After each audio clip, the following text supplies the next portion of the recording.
Hey guys, it's ToProForuGames, or Adam. Welcome back to some more Black Ops 3 Zombies, and today we are going to be doing the first episode of how to get better at Black Ops 3 Zombies, and this episode is going to be about Shadows of Evil. I thought, what a perfect place to start because people are having a lot of troubles with Shadows of Evil. I did my 1 to 20 guide showing you how to survive from round 1 to 20, but in this video, I'm just going to be giving you some overall, just quick tips on how to survive, how to get those rituals done, what to do, where to go, all those things, so you guys can get set up and go for that really high round. So when I start up a game of Shadows of Evil, the first thing that I want to do is I want to get the rituals done as fast as possible, just ASAP. I want to get these things done and out of the way so I can focus on going for a higher round. So what I do first is I get out to the main area. You open the main door from the spawn room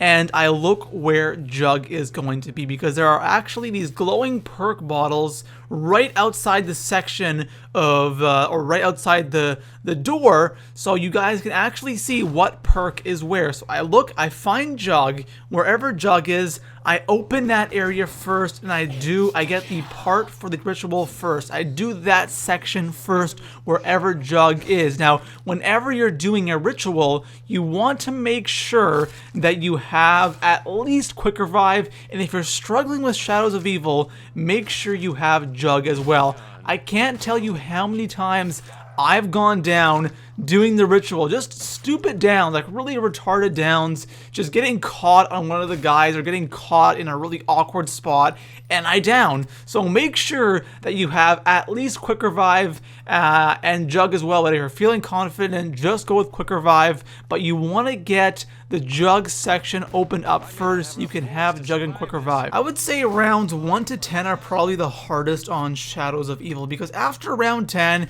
you're pretty much set up, you're good to go. All you're really doing is working on just getting a couple of things for your weapon setup, and other than that, you're pretty much good. But before round 10, that's when things are kind of tough, because you're getting your perks, you know, you're trying to get the rituals done. So where do you want to train during that process? Because sure, you leave a zombie in the round, you go do the rituals and all that stuff, but where do you train during that? Now, what I recommend you do, especially if you're not the greatest at Shadows of Evil, is open up one of the gateways to the rift as soon as possible. You want to have this thing opened up so you can train down there, because down there it's a lot easier. Even if you don't have all of the rituals complete, that's fine. You don't have to have that Pack-a-Punch area opened right away. You can still train where that broken train cart is. That place is a really good place to train, especially in those early rounds when you don't have anything. So open up that place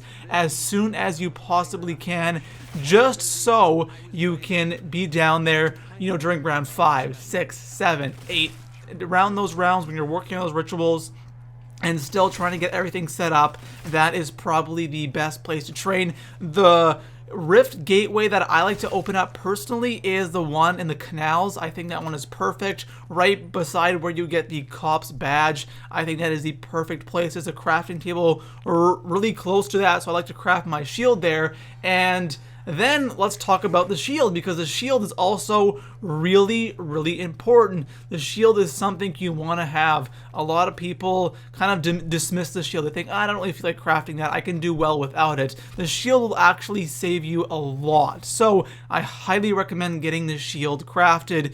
The shield parts are by each of the perks: Double Tap, Speed Cola, and Juggernog. They will be located by each of those perks, so you'll pretty much get it as you are getting all of your pieces for the ritual. So you'll kind of do it as you go. Just keep that in mind. You want to get that shield crafted as early as possible, because that is really going to help you survive. Another thing that I recommend you get is Widow's Wine. Widow's Wine is a really, really good perk, and it can save you a lot. Widow's Wine has saved my ass so many times where I get completely cornered and then Widow Wine just goes off and I just go ahead and just kill the zombies in front of me and just walk out of there like nothing happened, because the Widow's Wine just pretty much freezes the zombies in place. They can't attack you. They'll just stand there and they'll look at you. So Widow's Wine is really important. You want to have Widow's Wine because that's going to help you in some really bad situations.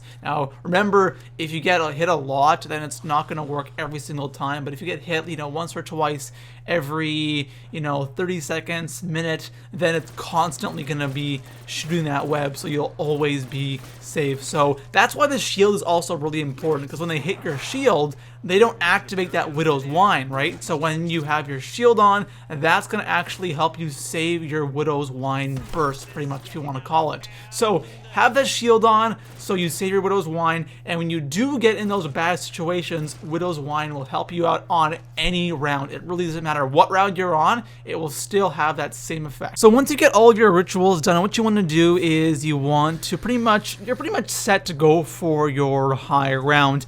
And I do want to mention, don't worry about doing these rituals as fast as you can. If you don't feel comfortable doing it at a certain point, don't do it. Just relax. Just go easy. If it takes you 10 rounds, then it takes you 10 rounds. If it takes you 15 rounds, then it'll take you 15 rounds.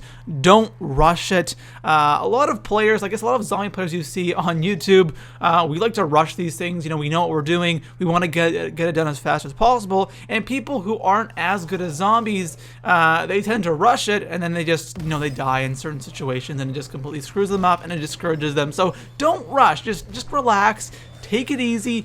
Do it when you feel comfortable. If you don't do the middle of the round, don't do the beginning of a round, make sure you have one zombie left and do those rituals, but just don't rush it. And then after you get your rituals done, just focus on getting the wonder weapon crafted. And you of course, need the Mogra heart from when you kill the Mogra. You need the Xenomatter, which comes from the meatballs and those flying things, and that won't drop until around 15.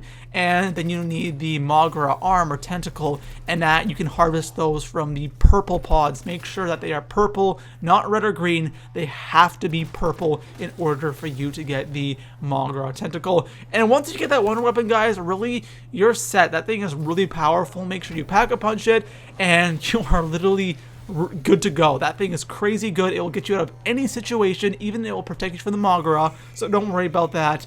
And you can get to really whatever round you want to. So anyways, guys, that is all for now. I just hit my mic there. Sorry about that. If you enjoyed the video, leave it a thumbs up. And in the comment section below, what do you want me to do in the next episode of how to get better at Black Ops 3 Zombies? You want to go over perks? Should I go over weapons, pack-a-punching, how to get lots of points? Whatever you guys want, let me know, and I'll see you guys in the next video. Peace out.